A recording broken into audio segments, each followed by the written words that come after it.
The first thing I remember is the stillness. Not a quiet stillness, but an absolute, unyielding halt. It was the moment I drew my first breath, precisely as the world's final breath exhaled, holding its clocks at 0 hours, 0 minutes, and 0 seconds. They said it was the time fracture, a phenomenon that ripped the very fabric of chronology, and I, Ira, was born into its silent echo. A century later, and the silence still hummed, a deep, pervasive hum that was the only constant melody in a world off-key. Our city, Lumina, was a time-stable zone, a shimmering bubble of normalcy in a world gone awry. Here, days still followed nights, albeit with a muted, almost hesitant progression. Water still flowed downstream, but it seemed to glide, without the urgency of true currents. Children still grew, yes, but slowly, as if time itself was thick, like treacle, clinging to every moment, reluctant to let it pass. The air within Lumina was perpetually filtered, recycled, tasting faintly of metal and dust, a constant reminder of the fragile barrier that separated us from the outside. We lived under an artificial sky, a vast luminous dome that mimicked the sun and moon, but never quite captured their raw vitality. The true sky, a distant memory even for the oldest among us, was a blur of distorted colors, glimpsed only on rare permitted trips to the zone's periphery. A privilege I never had. Outside Lumina, the stories were grim, whispered in hushed tones around the warmth of a communal heating vent during the cold cycle. They spoke of cities frozen mid-collapse, their inhabitants trapped in perpetual moments of terror or surprise. A child forever falling from a crumbling bridge. A lover's outstretched hand forever yearning. A smile etched into eternity on a dying face. Or worse, the tales of endless, rapid dilations, where lives were lived and unlived in a single dizzying second, their entire existence compressed into a flicker, their memories blossoming and dying before they could even grasp them. I'd seen a glimpse once, through a gap in the zone's shimmering barrier, a distant, ancient oak, its leaves caught in a permanent autumn blaze, sunlight fractured into 1,000 shards around it, forever sunset. It was beautiful in a way that twisted my gut, terrifying in its absolute finality, and profoundly, irrevocably wrong. It was a painting, not a tree, a captured sigh, not a living thing. My difference wasn't obvious at first, not to anyone else in Lumina. It resided deep within, a secret chamber behind my ribs where my own internal clock seemed to tick to a beat no one else could hear. It was a rhythm slightly out of sync with Lumina's slow thrum, a frantic, desperate pulse against the prevailing stillness. Every night the dream came. It wasn't always the same, not precisely, but the core was constant, an unshakable bedrock beneath the shifting sands of my sleep. A door. Not an ordinary door carved of wood or metal, but one woven from starlight and shadow, shimmering with impossible geometry, sometimes adorned with gears that turned backward in a mesmerizing, unsettling dance, sometimes smooth as obsidian, reflecting my own distorted face. And always, the hour hand on an unseen clock inside me would point past midnight, past 24, stretching into a non-existent space, a temporal beyond. 25:00. And from behind that door, something would knock. Slow. Deliberate. Thump. Thump. Thump. It wasn't menacing, not exactly. More like a request. A gentle, insistent tremor against the very walls of my being. A whisper of a forgotten promise.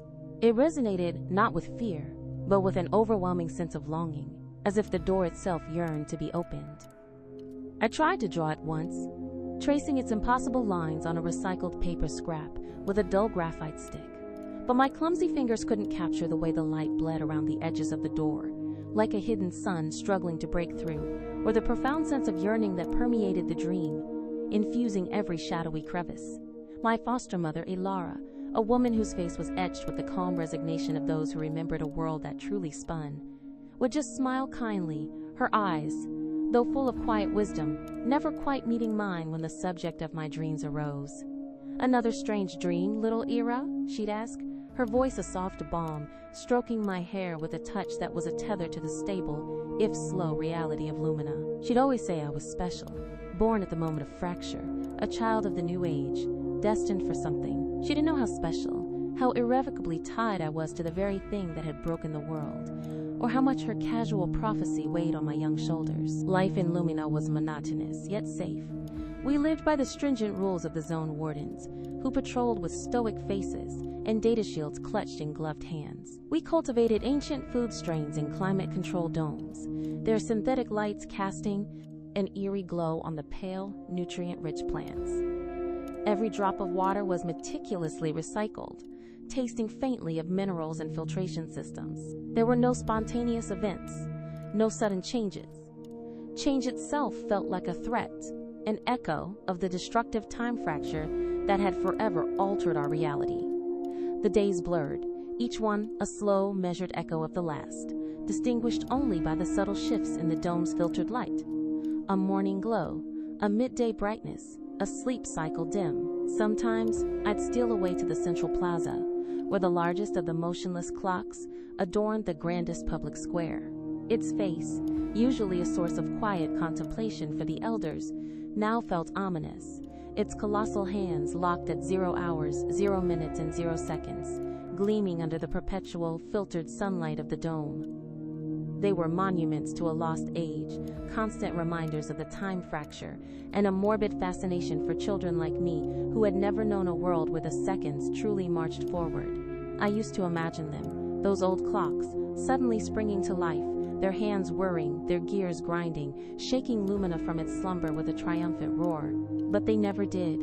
They simply were, silent witnesses to a world that had forgotten how to turn. My fingers would often trace the cold, unmoving, minute hand, yearning for it to leap forward, even just a millisecond. The dreams grew more vivid with each passing cycle. The knocking grew more insistent, a persistent drumbeat in the quiet chambers of my mind, demanding attention. I started to see flickers during my waking hours, a fleeting distortion in the air, like heat haze, but cold, chilling, a shimmer in Alara's eyes that wasn't quite right, as if a fraction of her had slipped out of sync, her pupils momentarily dilating and contracting, in a way that defied the stagnant light.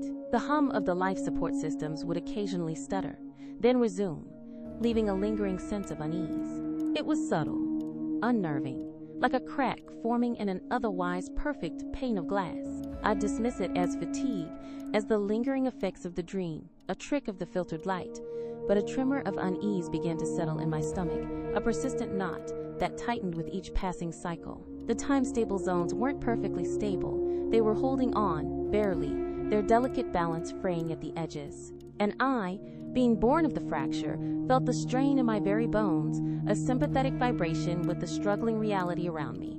One cycle, just as the midday brightness should have peaked, a new kind of silence descended upon Lumina. It wasn't the usual hum of the life support systems, or the distant thrum of the geothermal generators. This was a deep, resonant hush, as if the air itself had solidified, pressing in on my eardrums. The filtered sunlight seemed to dim, not gradually, but in a series of jarring blinks, taking on a bruised, purple hue that stained the artificial sky. People looked at each other, their faces painted with a fear I recognized from the old history files, the primal, guttural fear of things ending, of the inevitable, consuming void. A warden, usually so stoic and emotionless, dropped his data pad.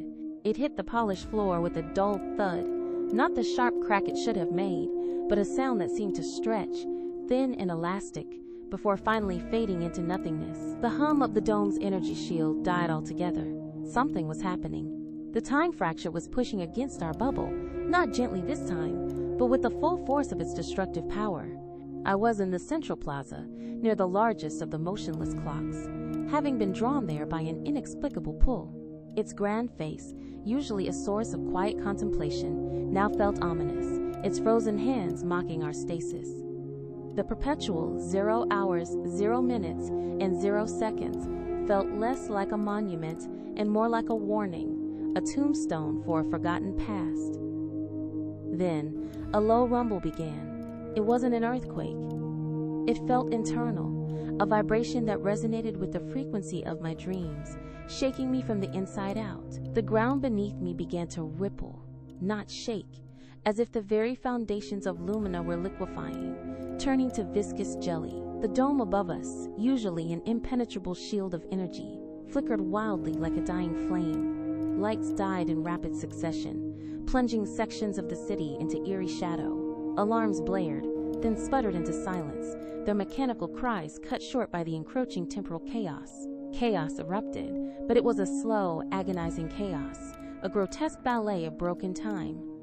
People moved like figures in a nightmare, their screams stretched into low moans, their movements jerky and fragmented, like a reel of film skipping frames. I saw a child reaching for his mother, his hand freezing inches from her garment, then jerking back, repeating the motion in a horrifying loop, an endless, desperate plea. A man ran, then stumbled, his fall repeating over and over, a grotesque dance of despair, his face frozen in an eternal grimace. The time fracture wasn't just touching Lumina. It was devouring it, piece by agonizing piece, dissolving its very existence into raw, unformed temporal energy. The colossal clock in the plaza began to crack. Not outwardly, not along its porcelain face, but from within, along the lines of its intricate mechanisms, like veins of ice spreading through a frozen lake. And then, through the fractured face, through the breaking gears, I saw it. A glimmer. The shimmer from my dreams. The light that bled around the impossible door. The one I had seen 1,000 times in my sleep, now bleeding into my waking reality. The 25th hour. It wasn't a dream anymore. It was here, bleeding into my reality as Lumina collapsed around me, its carefully constructed normalcy dissolving into shimmering dust. A sickening lurch. The world tilted, not physically, but temporally, as if the axis of reality itself had shifted. The ground beneath me gave way, and I wasn't falling, not exactly. It was more like being unwoven, thread by thread, from the fabric of reality, my atoms stretching and blurring. The air rushed past me, but it wasn't wind. It was the whisper of lost moments, the echo of unlived seconds, the ghost of every tick and tock that had never been. I was pulled into a temporal void, a maelstrom of non-existence. The void was not empty. Oh no, it was full to bursting with distortions, a maelstrom of fractured time, a nightmare kaleidoscope of impossible sights and sounds. I was surrounded by surreal imagery, far more vivid and terrifying than any dream could conjure. Frozen sunsets hung like broken paintings in the sky, their light unchanging, bleeding orange and violet across horizons that never moved, a permanent, beautiful agony. Cities, entire metropolises, existed here, but they were backward cities.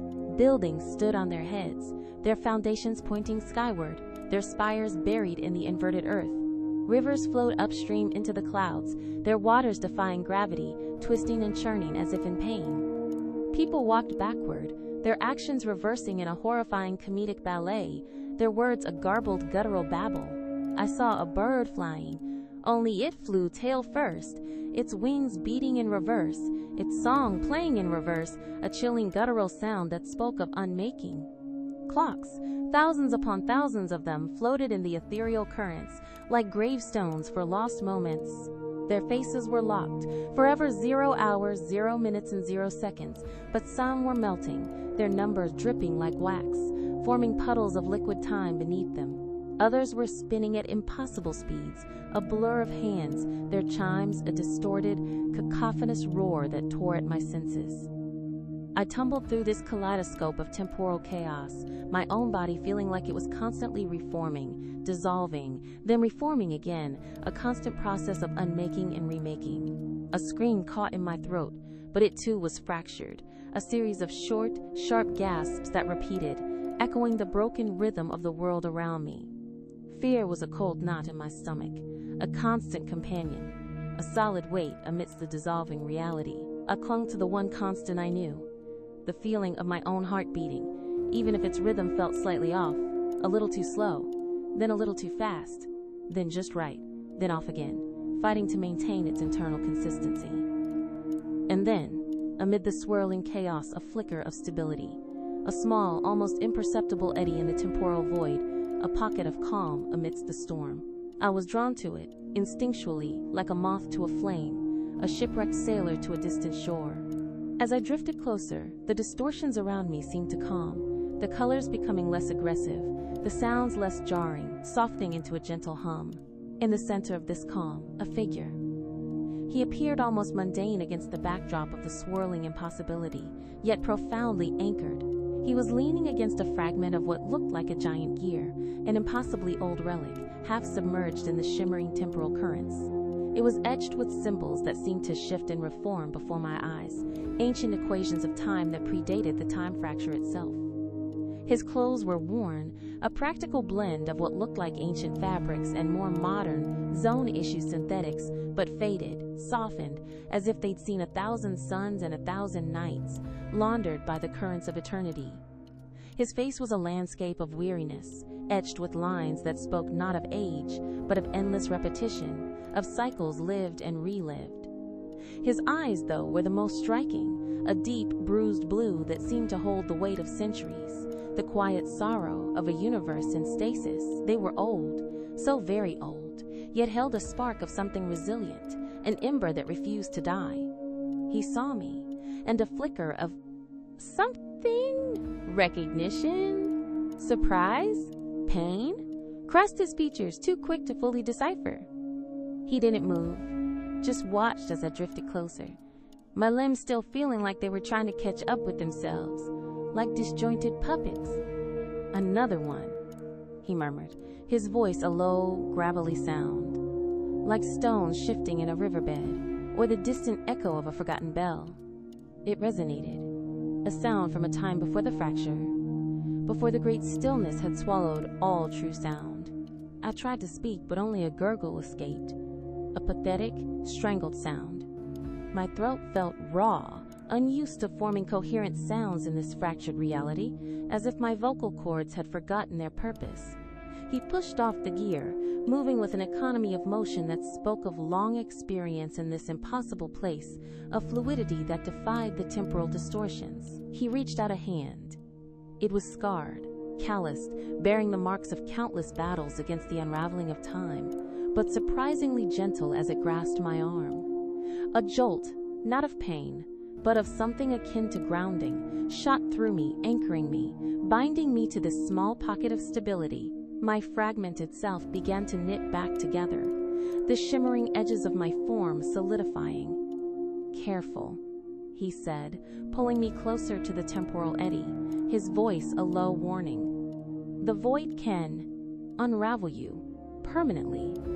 He held me, not tightly, not possessively, but with a firm support that felt like a lifeline, a promise of safety in the endless chaos. "My name is Cayenne." "Ira," I managed, my voice hoarse but recognizable now as my own. He nodded, a ghost of a smile touching his lips, a fleeting curve that disappeared almost as soon as it appeared. "I know." My mind raced, trying to make sense of the impossible. How could he know my name? Had he seen me before? In my dreams? Was he a part of them? "What is this place?" I whispered, my gaze sweeping across the surreal, shifting landscape of the void, trying to grasp its terrifying beauty. "This," he said, sweeping his hand across the void, encompassing the swirling currents, the frozen sunsets, the melting clocks, "is what's left. What's in between. The time fracture didn't just stop time, Ira. It shattered it. Most of the pieces are gone, lost to oblivion, unlived, forgotten forever. A few stable bits remain, like your lumina. But they're just echoes, fading slowly, like a dream upon waking. And then there's this, the temporal void, where the fragments drift, caught in endless fruitless loops." "And you?" I asked, looking at his weary eyes, trying to pierce the veil of his profound sadness. "How are you here? Are you stuck?" A deep sigh escaped him, a sound filled with endless fatigue, like the accumulated weariness of 1,000 lifetimes. "I'm caught in the loops. I've been here for, I don't know how long, centuries maybe? I lose count. Time loops in on itself here, folds and unfolds, replaying moments, reenacting tragedies.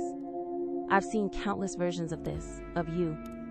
Countless beginnings, countless endings." My breath hitched a sharp gasp. "Versions of me?" The thought was dizzying, terrifying. How many eras had there been?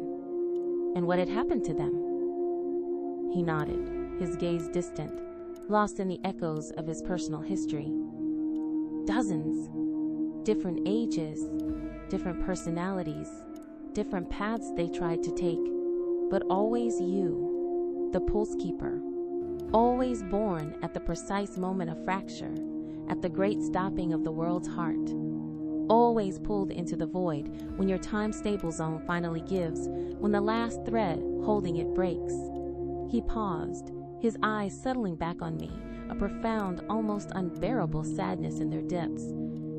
And always, they died before reaching the 25th hour. A chill ran through me, colder than the temporal currents, a cold that seeped into my very bones.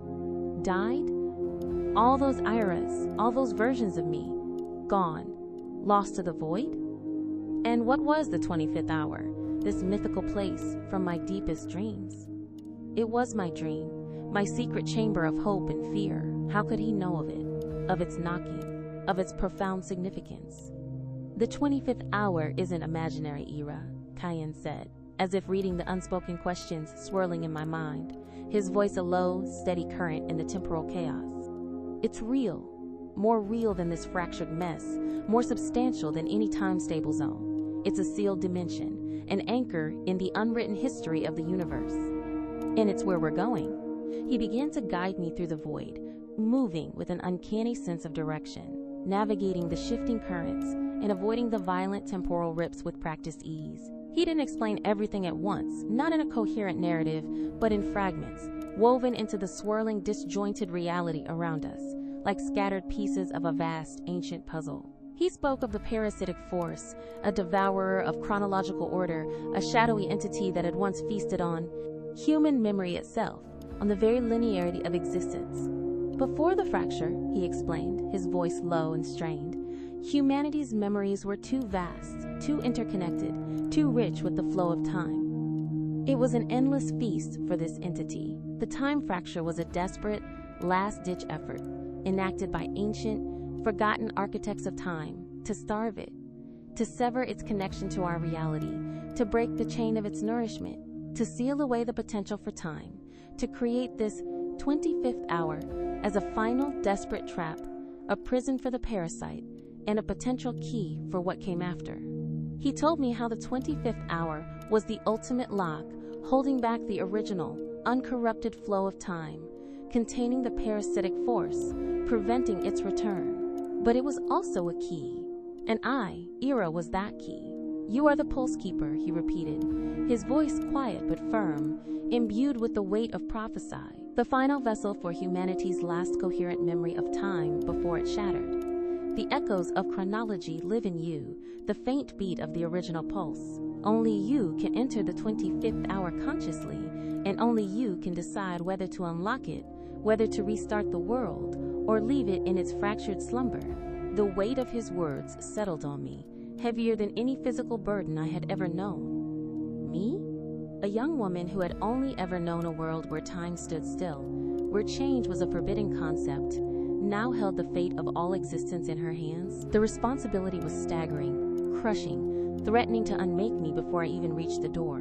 My throat tightened, and a wave of nausea washed over me. As we moved through the void, a strange phenomenon occurred. Fragmented memories of Cayenne began to surface in my mind, not my own, but as if I was experiencing echoes of his endless loops, his countless failures and renewed hopes. I saw glimpses of him in different ages, his face younger, less worn, then older, more resigned, his hair streaked with temporal dust.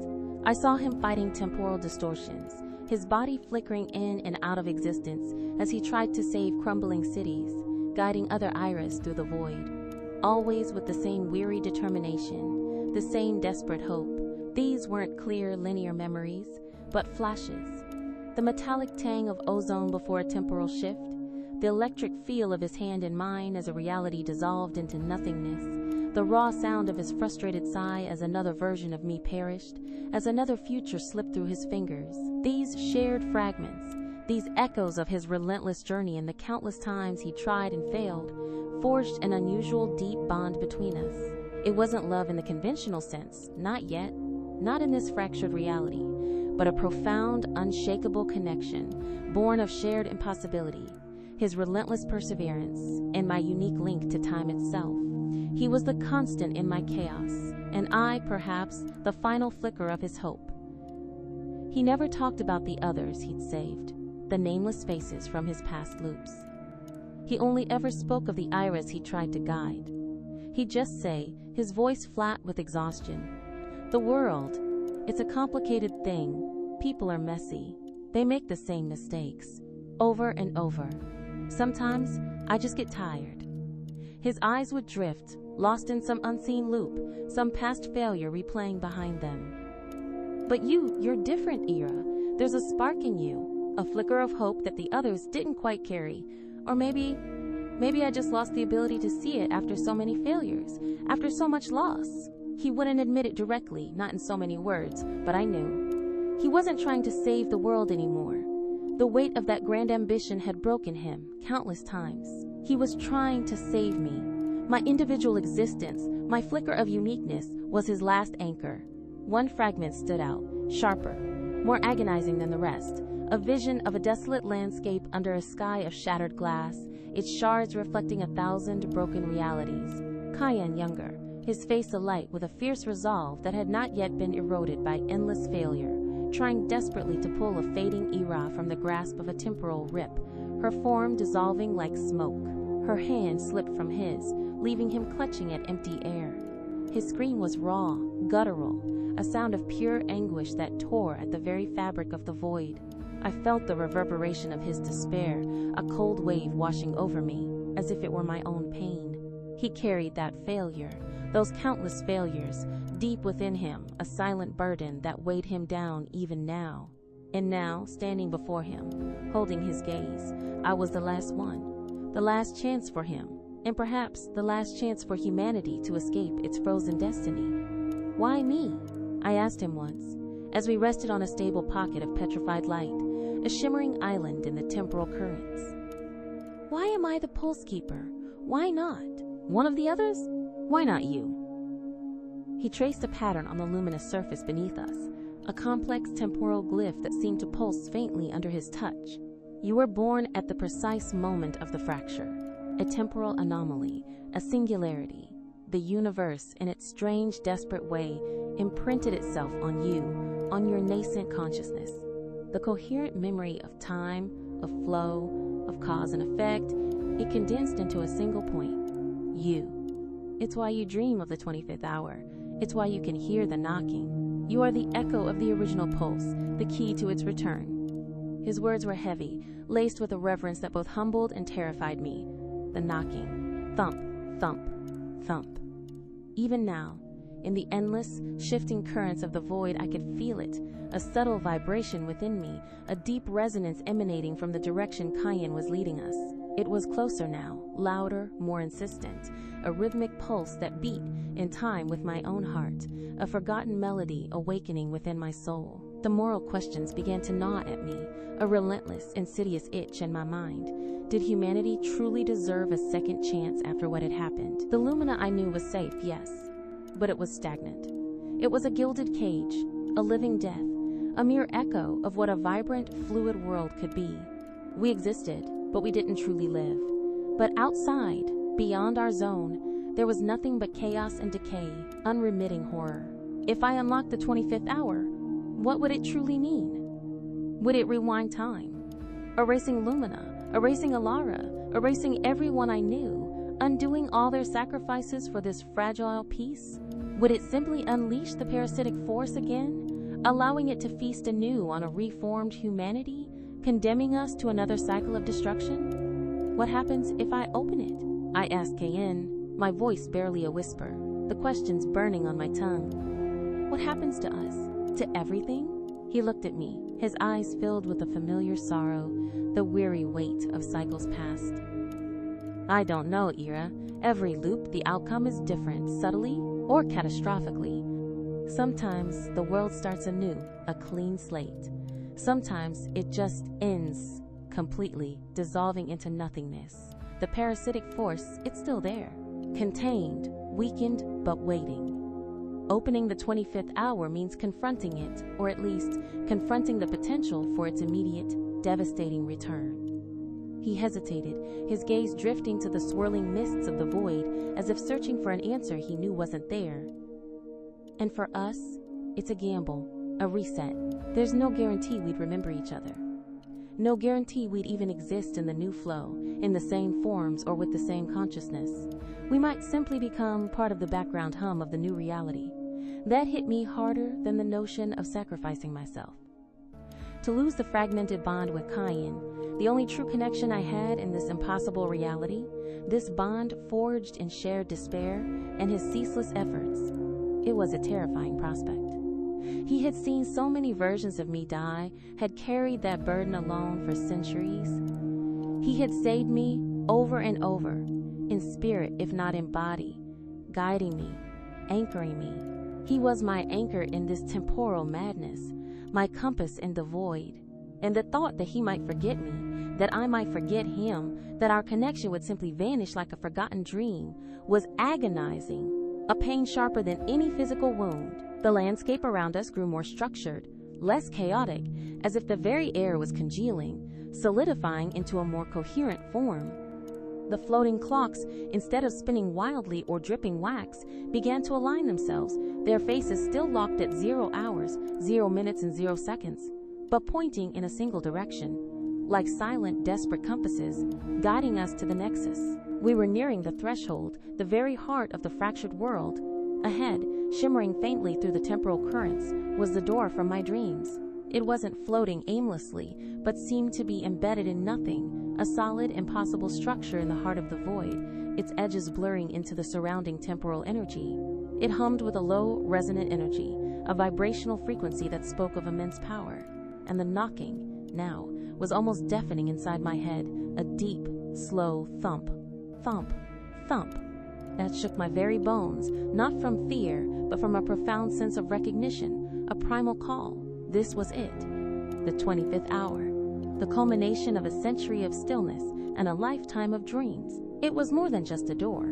It was a symbol, a metaphysical realm given form, an ethereal gateway to the very essence of time. It felt ancient, pre-human, yet intimately connected to every tick and tock that had ever been, to every moment that had passed and every moment yet to come.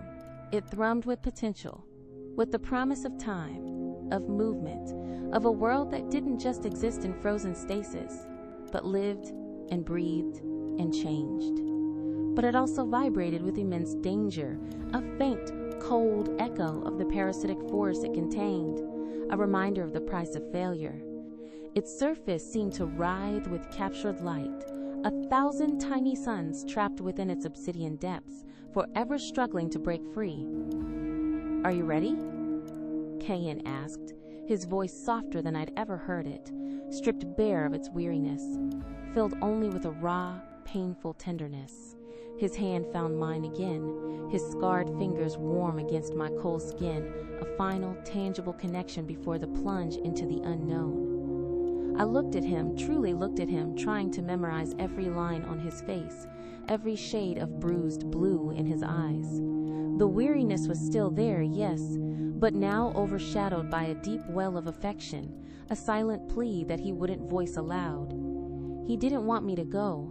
He just wanted me safe, somewhere, anywhere, away from the clutches of this impossible choice, away from the ultimate sacrifice.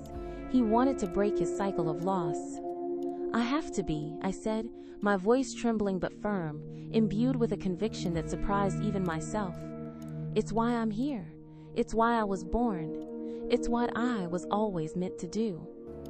"There's still time to turn back," he urged, his thumb gently stroking the back of my hand, a desperate final gesture. "We could find another stable pocket, live out whatever time we have left, together, just us, away from all this." His words painted a picture of a quiet, isolated existence, a sanctuary in the void, a small bubble of peace for two souls lost in eternity.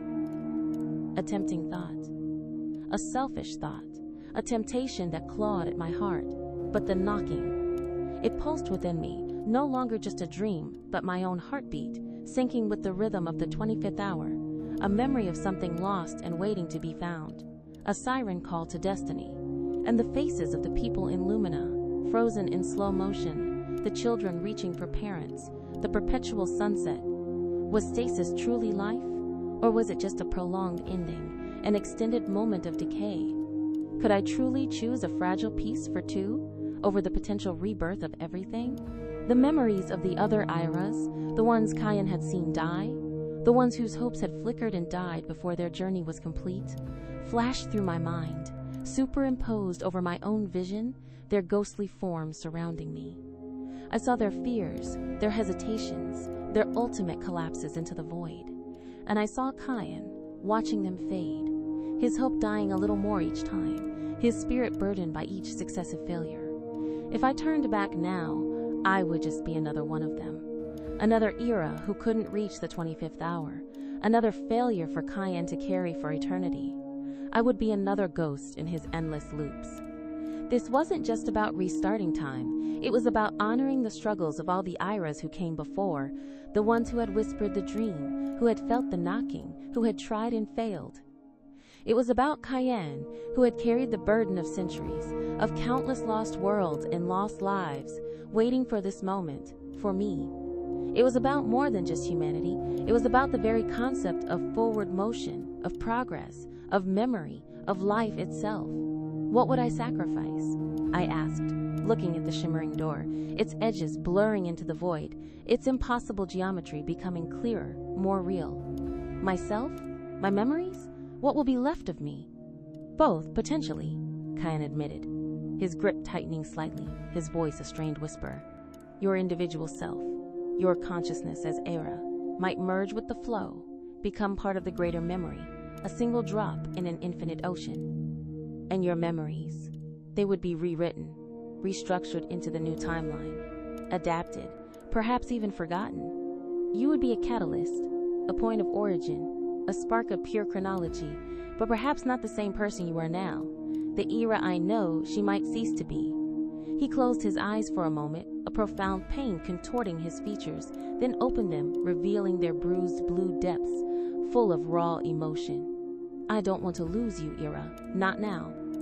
Not after everything. His confession, so raw, so vulnerable, was almost enough to break my resolve, to make me turn back and cling to the fragile comfort of his hand.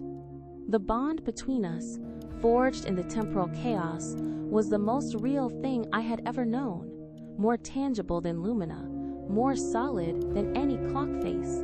To give that up, it was a greater sacrifice than my own life, a deeper loss than any physical pain. But then, a memory, not one of Kyan's loops, but my own, pristine and crystal clear despite the void's distortions.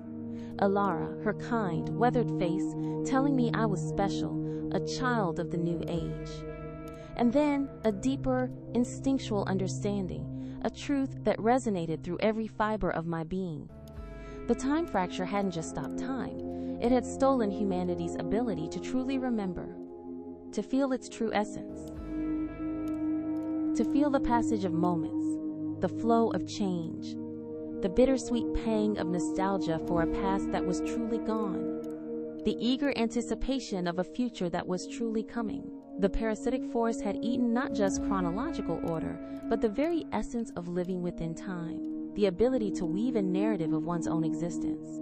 If I sacrificed my memories, would I truly be sacrificing them, or simply offering them back to the universe, to be rewoven into a new, vibrant tapestry of existence, a living history for a living world? The 25th hour wasn't a rewind.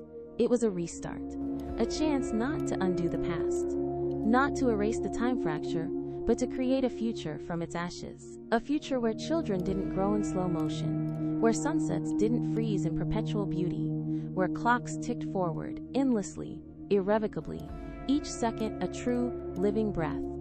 A future where humanity could truly live again, not just exist in a static echo. I looked at Kyan, my eyes filled with a new resolve, a quiet determination that burned brighter than any temporal distortion. I have to do this, I said, my voice clear and steady now, devoid of tremor, ringing with the certainty of destiny. For all the eras who never made it, for you, for everyone, for time itself. His eyes searched mine. a profound mixture of sorrow and acceptance. And then, slowly, he nodded. A single tear traced a path down his weary cheek, a testament to the cycles of grief and hope he had endured.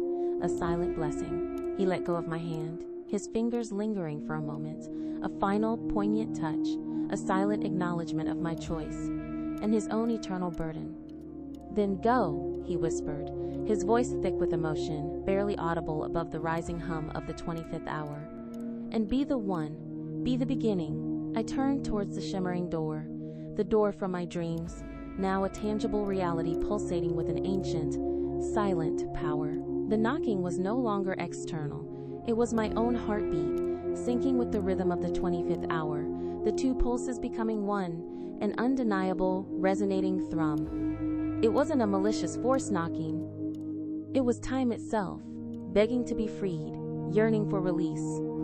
I took a deep breath, the air in the void filling my lungs, tasting of pure potential, and stepped towards it. No hesitation, no fear, only profound purpose.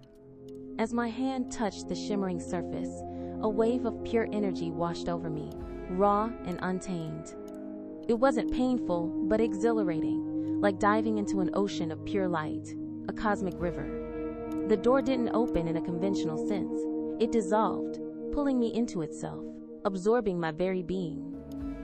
I felt myself expand, my consciousness stretching beyond the confines of my physical body, becoming one with the essence of chronology, merging with the very fabric of time.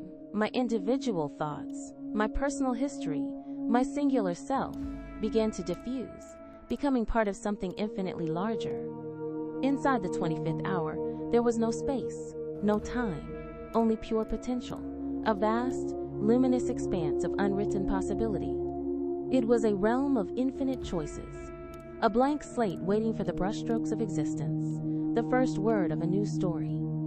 I felt the parasitic force here, a faint, malevolent shadow, a shriveled, starved thing, desperately clinging to the echoes of its past feasts, but it was contained, rendered powerless by the sheer, overwhelming force of coherent time embodied by my presence. My being, the coherent memory of time I carried, was like a powerful antidote, a counterpulse to its destructive influence.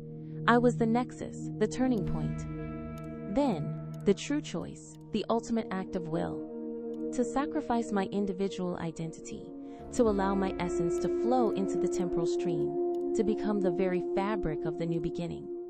It meant letting go of Ara, the girl from Lumina, the foster daughter of Ilara, the dreamer of impossible doors. It meant letting go of my unique bond with Cayenne, allowing it to be rewoven, perhaps irrevocably changed. It meant becoming nothing and everything all at once, a nameless force, a pure, unadulterated pulse. I didn't hesitate. There was no room for doubt, no space for fear. With a conscious, resolute act of will, I released myself into the flow. My memories didn't vanish in a sudden, brutal erasure.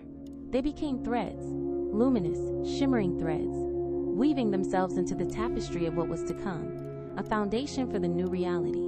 I felt the weight of every past moment, every lost second, every unlived future, every joy, every sorrow, every tick and tock, coalescing within me, then radiating outward, becoming the very source of the new timeline. It was a sacrifice, yes, but also a profound liberation.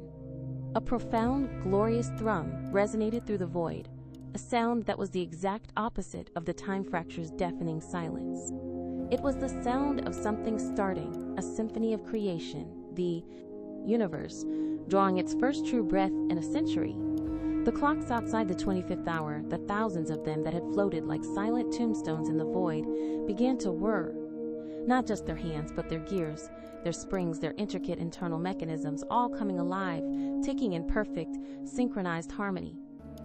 The frozen sunsets melted into liquid light, flowing across the vast expanse, painting the sky with dynamic, shifting hues of orange, pink, and gold. The backward cities shuddered, groaning as their foundations righted themselves, their rivers reversing course once more to flow naturally, downstream towards a real, waking ocean. Cayenne stood there, on the edge of the dissolving void, bathed in the new light, watching the impossible unfold before him. He saw the shimmering light erupt from where I had entered the 25th hour, a dazzling nova of pure time, expanding outward, pushing back the last vestiges of the fractured reality. He felt the ripples, the subtle recalibration of reality, washing over him, a tide of pure chronology. The weariness on his face seemed to lessen, melting away like snow in spring, replaced by a profound sense of awe and a dawning, fragile hope that had been dormant for longer than he could count. His scarred hand, the one that had held mine, now trembled slightly, not from fear, but from the sheer overwhelming beauty of the moment. He watched as the fragmented world knitted itself back together, not a rewind, not a return to the exact point of the time fracture, but a wholly new beginning. A restart, fresh and vibrant, imbued with the potential for true progression. The time-stable zones weren't recreated, they were simply absorbed into the new, flowing reality, their protective barriers dissolving as they became part of a larger, interconnected world. And then, as the last of the temporal distortions dissolved and the thrum of the new timeline settled into a steady, rhythmic beat, a pulse that resonated through the newly awakened universe, Kyan felt a faint whisper in his mind. A name. A name he had carried as a ghost of longing through countless loops. A name he had often forgotten in his despair or remembered only as a tragic epitaph. But now it was clear, unmistakable, resounding. Ira. The name formed on his lips, a small triumphant sound, a quiet miracle. He remembered her laugh, the determined set of her jaw, the way her eyes held the entire universe. He remembered their bond, every fragmented memory, every shared moment in the void, every whispered confession, every moment of fear and hope, now solidified, anchored in the new flow of time, clearer and stronger than ever before. The sun, a real sun, rose for the first time in a century, casting long, true shadows across a world that was now moving, breathing, living. The air smelled of fresh rain, of blooming flowers, of new beginnings, of limitless possibilities. And a clock, a simple clock on a distant tower, struck the hour. Not 0 hours, 0 minutes, and 0 seconds, but a clear, resounding, present moment, a new beginning for a world reborn. Some moments were never meant to exist, but maybe I was born to become one.